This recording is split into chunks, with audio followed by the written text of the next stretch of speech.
我现在到济南大明湖了。大明湖就是乾隆皇帝认识夏雨荷的地方。大明湖畔的夏雨荷很有名啊。有一首诗是专门写这里的嘛：四面荷花三面柳，一城山色半城湖。进去转一转，这个济南三大名胜之一。济南最有名的还有那个趵突泉、千佛山，这个是另一个三大名胜。大家看那个牌楼上大明湖的名字，它多了一点儿，为什么呢？因为那个趵突泉的突啊，它少了一点儿，就是水从那边跑到大明湖来了。进去看一看，走。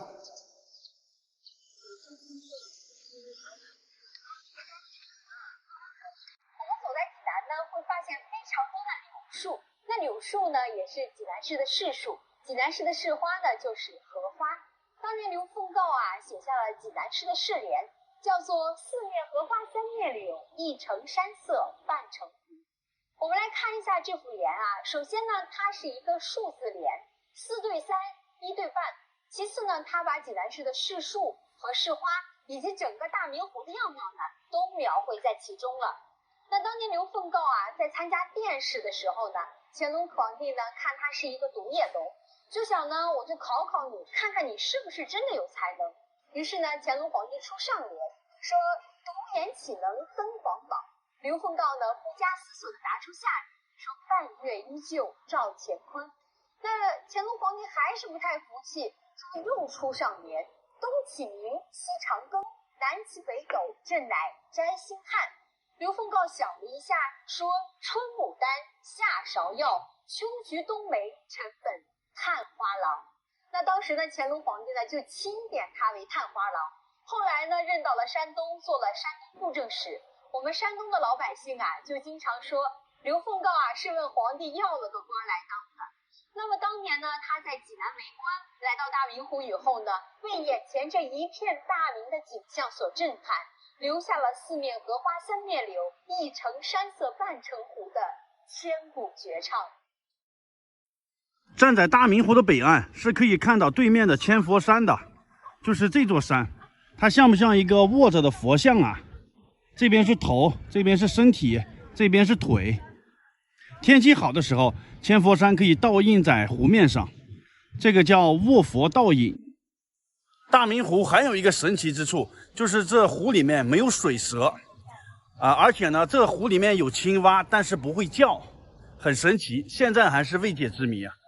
站在这岸边能看到青蛙，但是听不到蛙叫，专家也解释不了这是为什么后来很多民间的人是这么说的，说是这个大明湖的湖水，它是由这个泉水汇聚而成的，泉水呢时常保持在18度左右。但是这个青蛙蛙叫呢，要这个水温24度左右。从这个角度解释了一下青蛙为什么不叫，也解释了一下这里面为什么没有水蛇。因为水蛇冬天要冬眠嘛，18度温度太高了，冬眠不了。大家看这个大明湖里面是没有游船的，没有那种脚踏船呀、电瓶船呀，只有坐这个游客的船呀，就是很多人一起坐这个船，然后在湖里面游玩，可以上中间那个岛去玩一下。25块钱的船票，上去看一看。哎呀，这个船还是这个造型呢，游船画舫，湖光山色，船里面还挺大呀。去后面看一下。这样子的，找个地方坐吧。整个小岛叫地下泉岛，已经上岛了。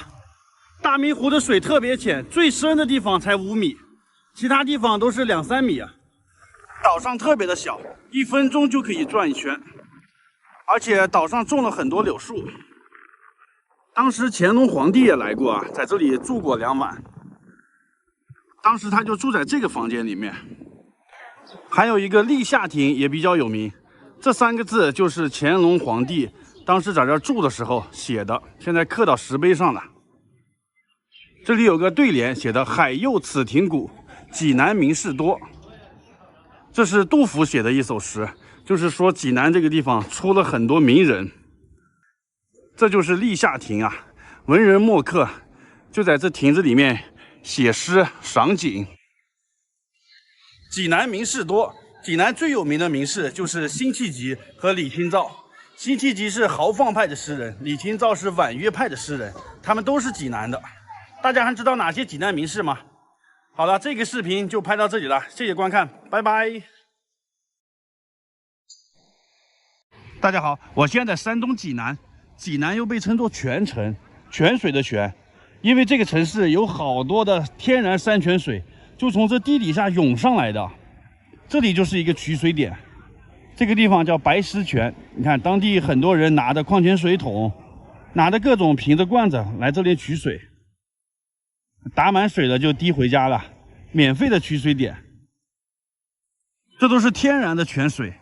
你看济南这个护城河里面流的全部都是泉水，清澈见底。这边也有取水点，你看拿着小车过来取水，这个叫黑虎泉。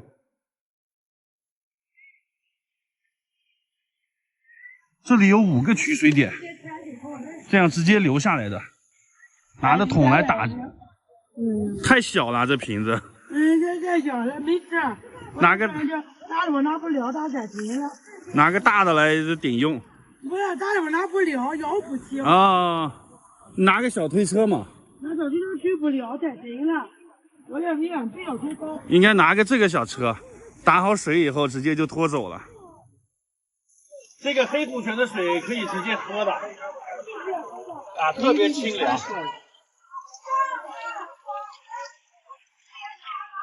这个取水点叫黑虎泉，它是仅次于趵突泉的，在济南排第2名。以前的人都是在这池子里面取水的，拿着各种桶，直接就跳到这池子里啊。这有3个出水口。后来为了美化环境啊，就是这个市容市貌嘛，这里就不让取水了。然后政府呢把水引到那边去，然后在这里拿着桶啊什么来这里打水。这边的水是没有经过处理的，就是天然的矿泉水。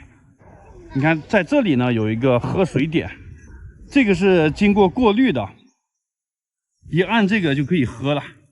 好喝吗，师傅？甜吗？这个直接按开直饮水啊，就跟撒尿似的。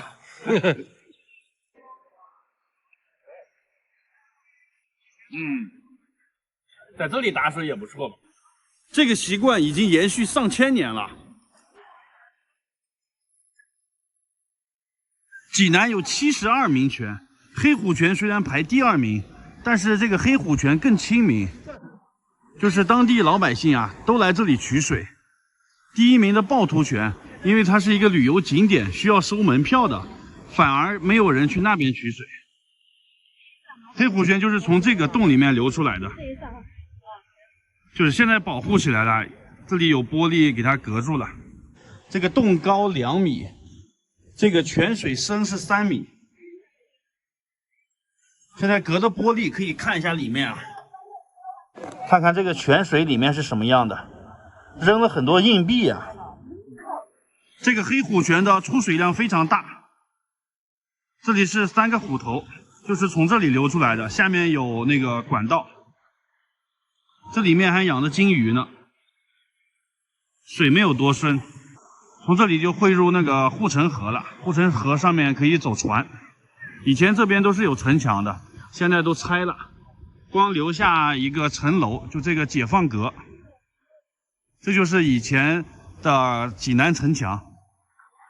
到这个城楼下面了，这个地方就是以前城墙的地方，现在都拆了，改成马路了。解放战争的时候，最先从这个地方突破的，然后解放军就进城解放济南了。现在上这城楼上看一下，免费的。哇塞，解放阁上面的视野真好，太宽阔了，站在这上面看景才好呢。而且这个护城河看得一清二楚，还有刚才那个黑虎泉。据说以前是有很多当地人在这护城河里面游泳的，后来就不让在这里游了，然后集中到这个游泳池里面去游了。为什么呢？因为这里很多游客啊，就是影响这个城市形象，而且这里是个取水点嘛，你人在里面游泳也影响这个水的卫生和健康。基于这几种因素吧，就在那边修了一个游泳池。就把所有游泳的人集中到那边去了。这个方法也挺好，提升了城市的形象嘛。最后再看看济南的城市景色吧。这个护城河，以前这边是城墙，这是城内，这是城外。现在城外盖的各种高楼大厦，那个土豪金大楼，那边盖的像一个子弹一样那个楼。这就是城内，现在这里是宽厚里步行街，这个是世贸广场。世贸广场的后面就是大明湖，在黑虎泉的对面有一个白石泉，这里的泉水是从地底上冒出来的，看很多气泡从水里往外涌，因为它周边很多白色的石头，所以叫白石泉。这里也有很多人打水，从这里看得清楚，看那个白色的气泡啊，不断的从地底上涌起来。哇，这个气泡多，就这样子啊。但是这个泉水里面很多水草，当地人直接就在这里打了水，灌到水壶里就提走了。哎呀，灌了这么多。师傅，这个水要烧开喝还是直接喝呀？应该烧开喝。你们是怎么喝呀？烧开喝。烧开的哈。原来小的时候配着就喝。啊，小的时候能直接喝。我现在山东济南，济南有3大名胜：大明湖、趵突泉、千佛山，这就是著名的趵突泉了，也被叫做天下第一泉。进去看看到底有什么神奇的地方。门票20块钱，已经买好了，从这里进去啊。济南的泉水非常有名，济南又被称作泉城，有72名泉的说法，其中趵突泉就是排名第1的，第2是黑虎泉。然后还有百脉泉、珍珠泉。因为济南的泉水非常多，所以来的济南有一种到江南水乡的感觉啊。但这是北方城市，这里就是著名的趵突泉了，这里游客也是最多的，四周围全都是游客。看看这个著名的趵突泉啊，那边写的天下第一泉，这边写的趵突泉，这个是观澜阁。毛主席来的时候就在观澜阁那边看着泉水，这有3个泉眼啊，不断的往上翻，这个就是趵突泉，就是这么大一片池子啊。它为什么叫趵突泉？趵突的意思就是跳跃、奔突的意思，形容这个泉水喷涌不止。现在我们看这个泉水涌起来高度不高啊，就像水烧开了一样，不停的翻浪花。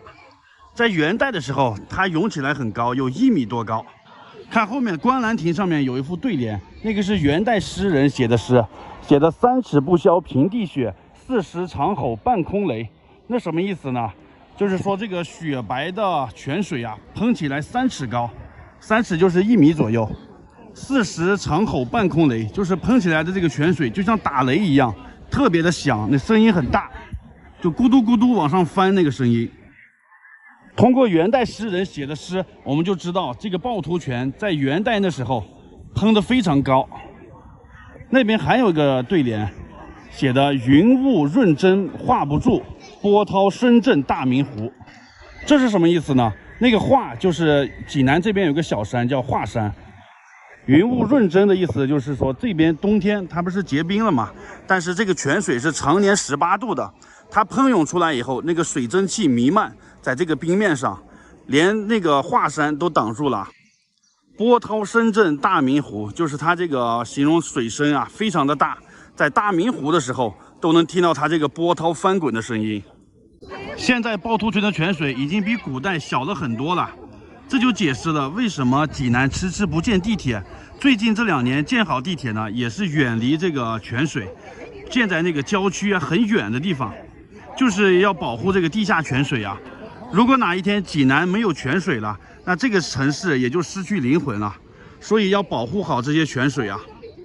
再说一下，它为什么被称作天下第一泉，是因为当时乾隆皇帝来了以后啊，乾隆本来是带着北京玉泉山的水的，他来这里尝了趵突泉的泉水，他就说这个泉水比玉泉山的水要好喝，真是天下第一泉啊，就是这么来的。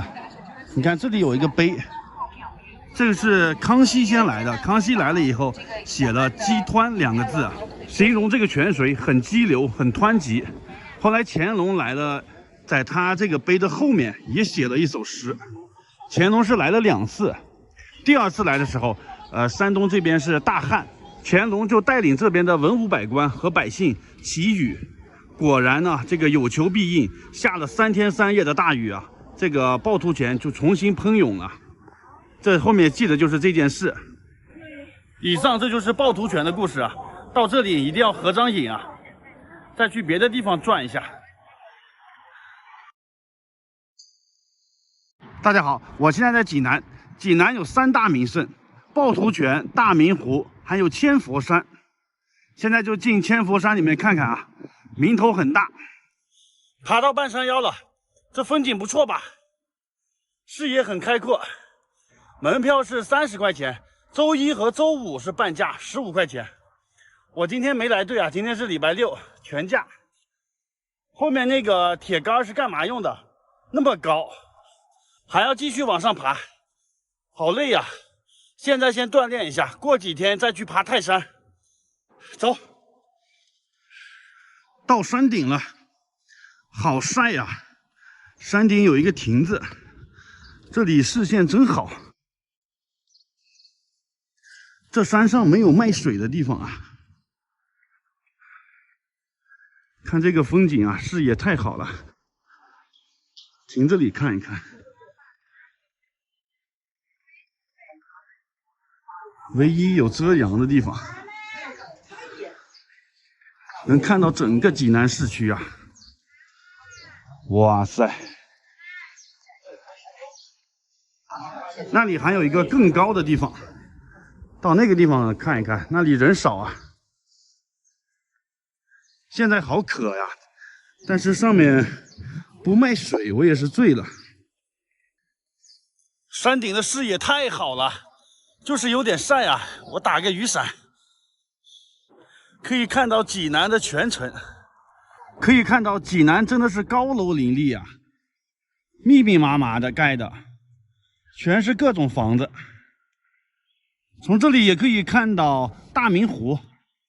就是这个地方，这土豪金大楼的后面就是大明湖，在远处这个蓝色的，这是黄河。天气好的时候才可以看到黄河。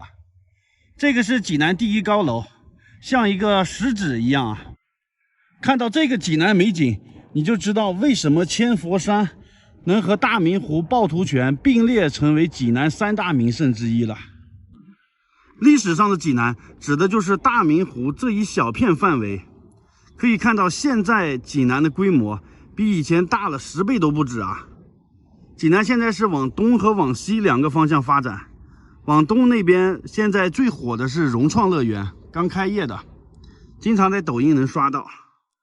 为什么济南不往南和北发展？因为南北方向受限了。比如说北边黄河那里，因为黄河在历史上经常泛滥，历史上这个黄河好几次都改道了。往南都改到淮河去入海了，所以不能靠近黄河太近。黄河而且是一个地上河，就是那个水位啊比这个城区还要高，只要有一个缺口，那个水就会哗哗哗冲过来。再往南发展的话，就是我现在站的这里，就是千佛山。大家往南边看一下，全都是大山，根本没有地方再发展了。现在能盖房的那些山谷里面，已经全都盖了房子了，密密麻麻的。再盖房子就只能往这山上盖了。所以南北方向受限了以后，济南就只能往东和西2个方向发展了。所以现在济南的形状是长条形的，沿着黄河特别长啊，而且只在黄河的这一边。再一个就是济南的地铁，地铁都绕开中心城区大明湖这一片了。它都修在这个郊区的地方，因为大明湖那一片水系特别发达，他怕修了地铁以后影响这个济南的地下水。济南被称作泉城，老城区里面是有很多这个泉眼的，所以济南的地铁都在郊区呢。千佛山在古时候叫骊山，它为什么这么有名呢？因为跟上古时期3皇5帝的舜有关，就是尧舜禹那个舜。史书上记载，舜曾经在骊山脚下耕种，他是一个特别孝顺的人，而且工作能力很强。只要有他工作的地方，就能很快的发展起来。尧为了考察舜的人品和能力，还把他的2个女儿娥皇和女英嫁给了舜。现在济南城还有很多跟舜有关的历史遗迹和地名。济南有一个历下区、历城区，这就是历山之下的意思。再给大家看一个舜跟济南有关的地方，这个里是舜井。传说这井里面以前有个龙，经常危害四方，发洪水嘛。舜听说以后，就把它镇压在这个井里面了。这里面现在有铁链子啊，把蛟龙拴住啊，镇压在里面。井口的四周围用石头把这个故事雕出来了。然后历代的文人墨客来这里也写过诗啊，乾隆皇帝都来过这里。这就是舜井。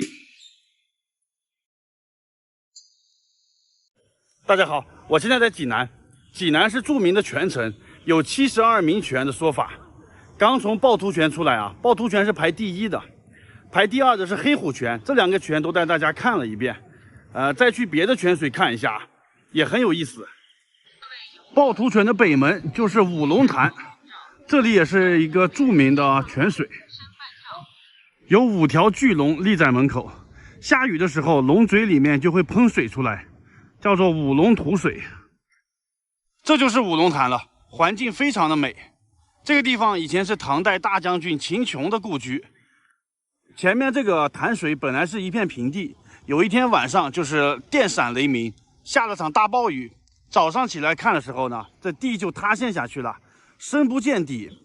然后这个上面被雨水填满了，传说是有5条龙藏在这水底的，这就是一夜沉冤的故事。后来当地的老百姓只要碰到这个天旱的时候，就过来祈雨，还挺灵验的。慢慢的这个名气就大了嘛，当地的政府就在这潭边盖了那个五龙庙，供奉这5条龙啊。后来这个地方就被叫做五龙潭了。五龙潭里的鱼好多呀，红的、黑的，可以喂鱼。看这边也更多。真棒啊！在这边还可以在池子里玩，打水仗、泡泡脚，泉水泡脚啊！这个是72名泉之一的浊阴泉，也叫做王府池子。以前是济南人游泳的地方啊，现在也没有人游泳了。以前老人小孩都在里头游呢，光屁股小孩，老头就站在这栏杆这里往进跳水啊，这个水深2米，可以看到水中那个气泡，水就是从地底下涌起来的，这也是泉水。这么热的天，跳进去游个泳就好了。这是一个闹中取静的地方，地理位置很好。为什么叫浊阴泉？因为它是取自那个沧浪之水清兮，可以浊我阴，这个意思。在这小巷子里面还隐藏着一个泉，这可能是济南72名泉里面最小的一个泉了，叫藤椒泉，就是这个，这么小呢。这个藤椒泉3个字是道光年间一个举人写上去的。现在到珍珠泉了，因为这个泉水涌出来的气泡在光的照射下就像珍珠一样晶莹剔透，所以叫做珍珠泉。以前这个珍珠泉是在政府大院里呢，一般人进不去，现在也放开了，普通人都可以进来玩的。泉水特别清澈，而且还养了好多鱼呀，很多锦鲤。大家看看这个地方，没想到济南也有这种小桥流水的感觉啊，全都得益于济南这边的泉水。泉水真的是太丰富了。大家好，我现在在山东济南，刚起床，打算吃个早饭去。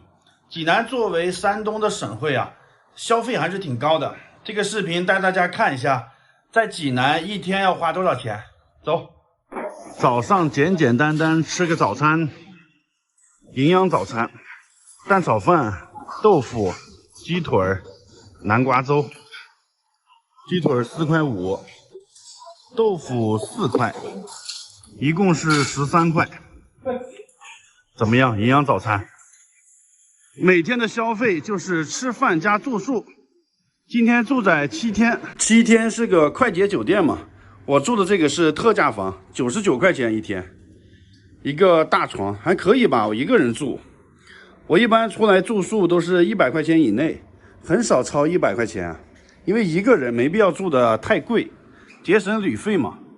它这个位置就在2环边上呢，晚上有点吵啊。这个有一点比较好，就是这里坐车比较方便，而且楼下很多小吃店。住宿就是这样了。中午了，该吃饭了。我一般都是吃快餐的，快餐里面菜品丰富啊，而且还便宜。济南很多这个超一星，价格很实惠的，进去看看啊。快餐非常多，有荤有素，米饭还有鸡腿、把子肉。济南人爱吃把子肉啊，还有豆皮，这是豆卷。再来一个鸡腿吧。午饭好了，一个豆腐，一个鸡腿，还有个鸡肉，米饭，看看花了多少钱？17块钱。鸡腿是4块5一个，价格还可以吧，挺亲民的。米汤是免费的。这个鸡丁肉量很足啊。这就是我一顿午饭。现在人不是很多，还没到饭点呢。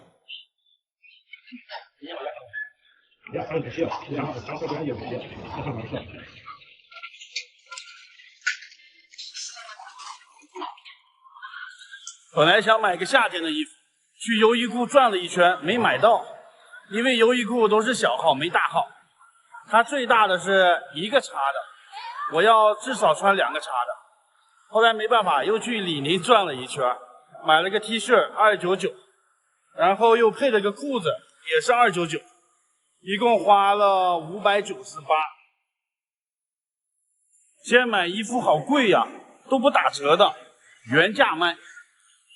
我之前还是穿的这种裤子呢，这是棉的，现在穿好热呀，所以要买一个新裤子。济南特别热的，现在这个裤子我就扔了吧。好多人说我不换衣服啊，因为我没有换洗衣服，买个新的我就把旧的扔了，裤子也扔了，然后 T 恤我也扔了，走了。穿上新衣服了，哇，感觉也很不错啊。过2天再买双鞋吧。这里有人在唱歌啊，泉城路步行街，恒隆广场，这边夜市很热闹，那边是芙蓉街美食街了。我不去那边了，里面好多人呢。去这里吃个晚饭吧，有个喜家德水饺，在东北的时候也很多这个水饺店。那边有个楼很有特点，那是济南最高楼吧，应该是360多米啊。晚上灯光很漂亮，像子弹一样要发射了。吃个饺子，看着人还挺多的。这家饺子店我在东北时候就吃过，服务比较好，也干净卫生。我点了一个招牌的虾仁水饺，27块钱，还有一个凉拌的豆花，这个10块钱，一共消费37，有点小贵呀。现在9点多啦，客人还挺多。不过他家这个环境倒是挺好的，也值这个钱。大家觉得济南的消费怎么样？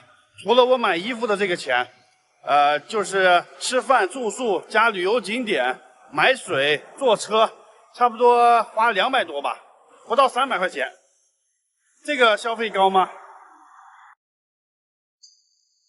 大家好，我现在到山东烟台了。从威海坐车过来的，40分钟啊，很快。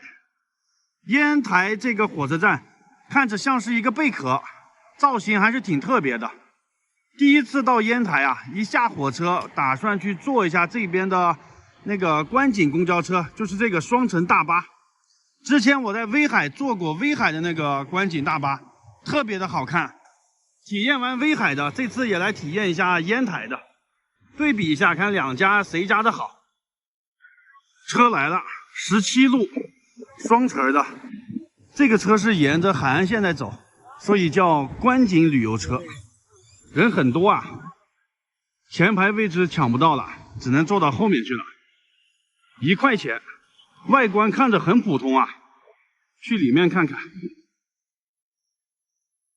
直接去2楼吧，2楼是观景的嘛。果然都坐满了，去后面这个位置吧，这里有窗户，看风景比较好。这个地方居然还有充电口呢，可以给手机充电，挺不错的啊。它这个底儿如果是透明的就好了，像威海的那个公交车上面是弧形的那个玻璃，观景就更好看了。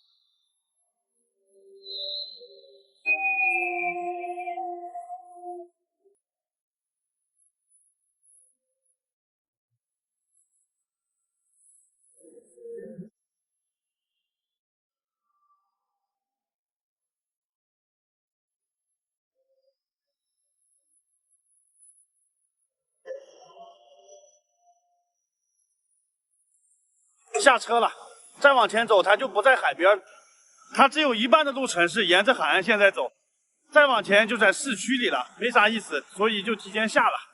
跟威海那个公交车对比一下，大家觉得怎么样？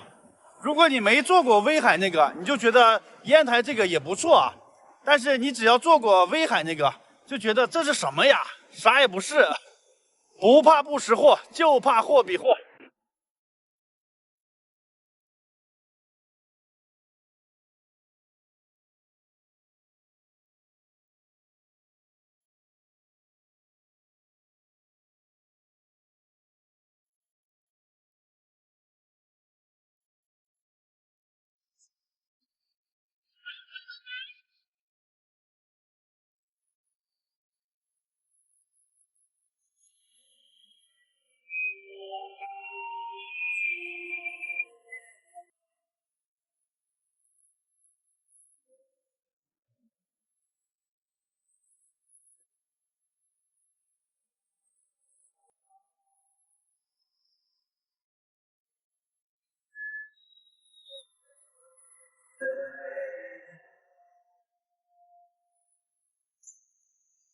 烟台山，这是烟台最著名的景点，上去转一下。在烟台山里面环境非常好，那边有个教堂，还有美国大使馆、丹麦大使馆，好几个大使馆呢。这是西方列强侵略我们的见证啊！在山顶上有一个灯塔，洁白的灯塔，高是49.5米，上面这个灯可以照射30海里的距离啊，非常亮。每人10块钱，里面还有电梯呢，坐电梯上去。哎呀，这里面还挺大，周围一圈是展览室，中间是电梯，这里也有楼梯可以走上去。这灯塔是49.5米，11层，差不多一层就是3米多啊。电梯到了，哇塞！哇，到顶了！看看这视野太开阔了，一望无际的大海呀！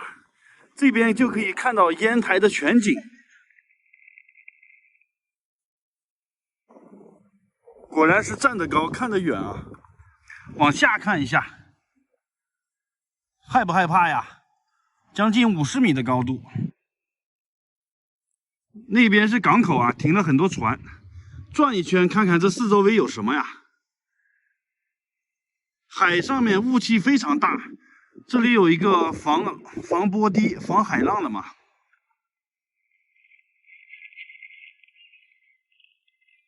那边有很多小船。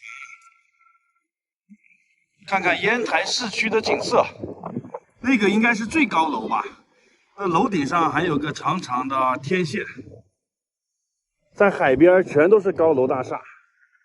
第一海水浴场，第二海水浴场，那边是月亮湾，那边是渔人码头。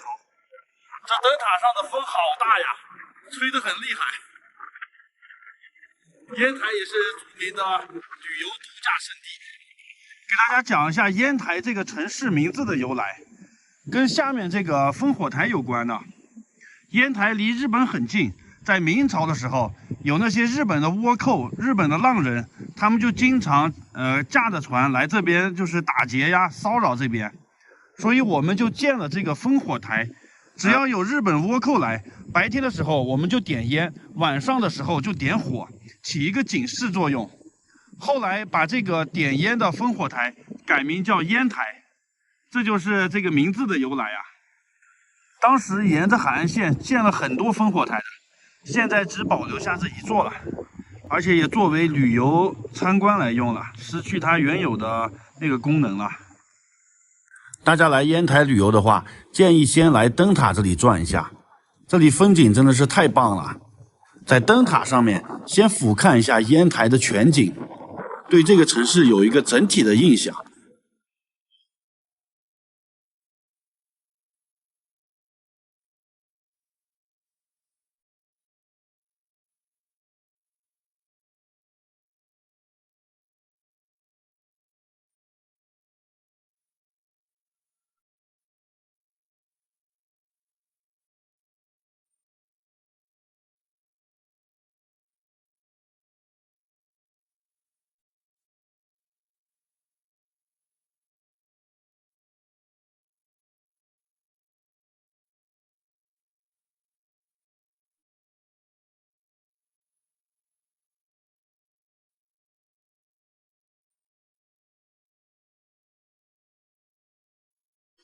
我现在烟台，烟台有一个很有名的张裕葡萄酒博物馆，就在身后呢，去参观一下。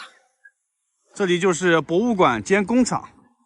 我上次在青岛的时候参观过青岛啤酒的博物馆，这次来烟台再参观张裕红葡萄酒的博物馆。山东跟酒挺有渊源的。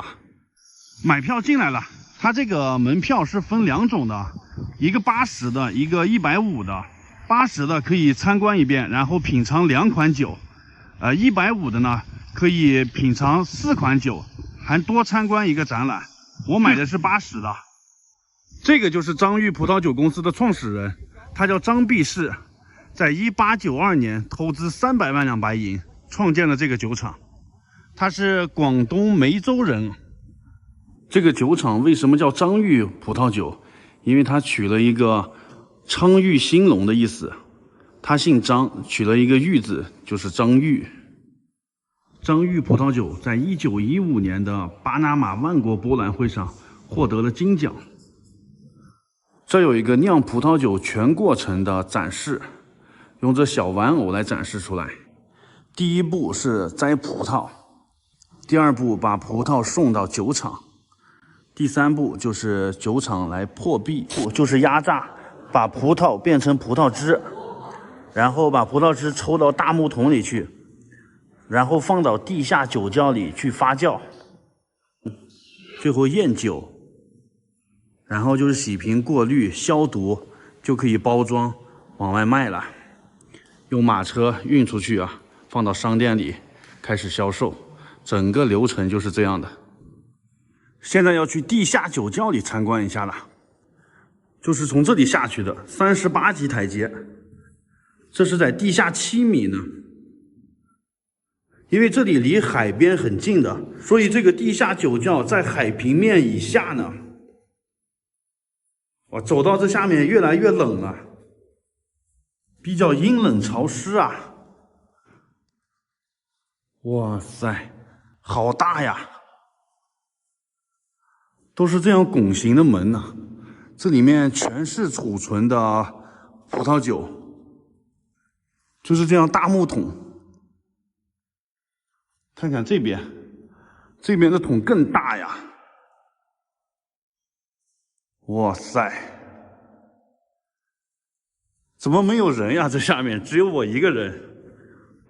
这边的架子上全是放的葡萄酒啊，它都是躺倒横着放的嘛。看看这里啊，全是大木桶，挺壮观的。它这个地下酒窖盖了3次呢，前2次就塌了，因为它在海边，这个土质比较松软，第3次的时候才盖好。这边有3个超级巨大的酒桶，已经100年历史了，这是建厂初期就建好了，100岁桶王，每一个桶能装15000升的酒。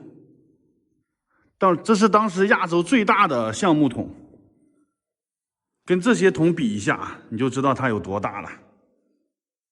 带大家看看这个地窖的规模，这是第1排，这是第2排，这边的桶也挺大的吧？这是第3排，这边的桶是这样竖着放的。这是第4排，这是横着放的，这个酒桶是最小的。哎呀，我去，只有我一个人啊，在这个酒窖里面，这里面温度还是挺低的，但是这个酒味挺浓的。这里有一个葡萄酒饮用的知识，看看怎么样品尝葡萄酒。先是观其色，然后嗅其香，最后尝其味，就是1看2闻3尝。一会儿要上去品一下酒啊，就按照这个顺序。这里就是酒窖的出口，这里面可以品酒啊。1杯红酒，1杯白酒，不是白酒啊，是这个。尝一下去啊。我要品酒了啊！根据这个步骤，第一步先看一下这个颜色，这个红葡萄酒，这个白葡萄酒。再闻一下，闻起来很香。再尝一下吧，最后一步了。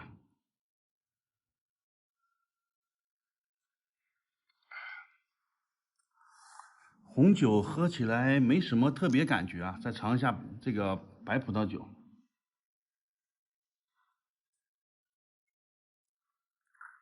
哇，这个白的喝起来更好喝，口感更好。这边有酒架。这个是102，这个128，这个72，这个便宜点。哇，墙上还有这么多酒呢。看一个贵一点的啊，这个4240，哇塞，就是这个 XO 白兰地，这个是500多一瓶，这边是698。参观完了，酒窖也看了，酒也品尝过了。人生如酒，葡萄美酒夜光杯。人有人品，酒有酒品。从品酒的体悟中去品味人生，是种雅致；从做人的角度去参悟酒的禅意，是种豁达。哎，好了，我憋不下去了，怎么喝点酒上头了？这种什么人生格言都出来了。好，就拍到这里了，大家自己去进去看吧，还是挺值得一看的啊。拜拜。